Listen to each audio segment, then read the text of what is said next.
ഇന്നൊരു പരീക്ഷണത്തിന് നിൽക്കണേട്ടോ നമ്മൾ. അതായത് നമ്മൾ ഈ സ്കാർഫ് വെച്ചിട്ടൊരു ഡ്രസ്സ് സ്റ്റൈൽ ചെയ്ത് നോക്കാൻ പോകണേണ്. ഞാൻ പണ്ട് വർക്ക് ചെയ്യുന്ന സമയത്ത് എനിക്ക് ഇതുപോലെ തന്നെ 2-3 ഡ്രസ്സൊക്കെ അങ്ങോട്ടും ഇങ്ങോട്ടൊക്കെ ഒരുമിച്ച് മാറിയും തിരിച്ചൊക്കെ ഇട്ടിട്ട് സ്റ്റൈൽ ചെയ്യാൻ ഭയങ്കര ഇഷ്ടമായിരുന്നു. അപ്പം നമുക്ക് ഈ സ്കാർഫിന് മാച്ചായിട്ടുള്ള ബ്രൗൺ കളറിലെ ടോപ്പ് വേണം. ഈ സ്കാർഫ് വലിയ രസമില്ല കേട്ടോ. നിങ്ങൾക്ക് വേണമെങ്കിൽ നല്ല നല്ല നല്ല വർക്കുള്ളതൊക്കെ പർച്ചേസ് ചെയ്യാം. ഇത് ഞാൻ 1 വർഷം മുന്നേ വാങ്ങിയതാണ്. അപ്പോൾ നമുക്ക് ഹൈനെക്ക് ഇല്ലാത്തതുകൊണ്ട് ഞാൻ ഈ ടോപ്പ് നേരെ തിരിച്ചിട്ട് പിൻ ചെയ്യുക ചെയ്തത്. വലിയ വൃത്തിയായിട്ട് ഉണ്ടായിരുന്നില്ല കേട്ടോ. ഒരാളത് കുത്തി തരുകയാണെങ്കിൽ കുറച്ചുകൂടി വൃത്തിക്ക് ഇരുന്നേനെന്ന് തോന്നി. പിന്നെ ഈ ടോപ്പിൻ്റെ ഒപ്പം ഞാൻ പെയർ ചെയ്യണത് ഈ വൈറ്റ് സ്കേർട്ടാണ്. എന്നിട്ട് ഈ സ്കാർഫ് ഇങ്ങനെ 2 മടക്കിയിട്ട് ഇങ്ങനെ പിൻ ചെയ്തു. ഞാൻ കെട്ടാൻ നോക്കിയിട്ട് എനിക്ക് ഒറ്റക്ക് പറ്റണില്ല. അമ്മ അപ്പുറത്ത് നിന്ന് മീൻ വെട്ടണോണ്ടേ അമ്മേനെയും ബുദ്ധിമുട്ടിക്കാൻ പറ്റില്ല.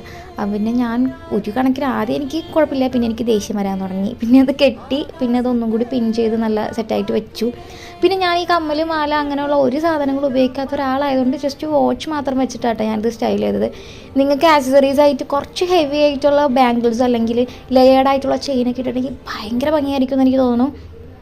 ഇതെനിക്ക് ഭയങ്കര ഇഷ്ടപ്പെട്ടു. നിങ്ങൾക്ക് ഈ കാണുമ്പോഴേക്കും ഈ കളർ എന്താ 3 പോലെ ഉണ്ടെന്ന് തോന്നുമായിരിക്കും. പക്ഷെ അതെൻ്റെ ക്യാമറയുടെ മാത്രം പ്രശ്നമാണ് കേട്ടോ. ഇതാണ് ഫോട്ടോ.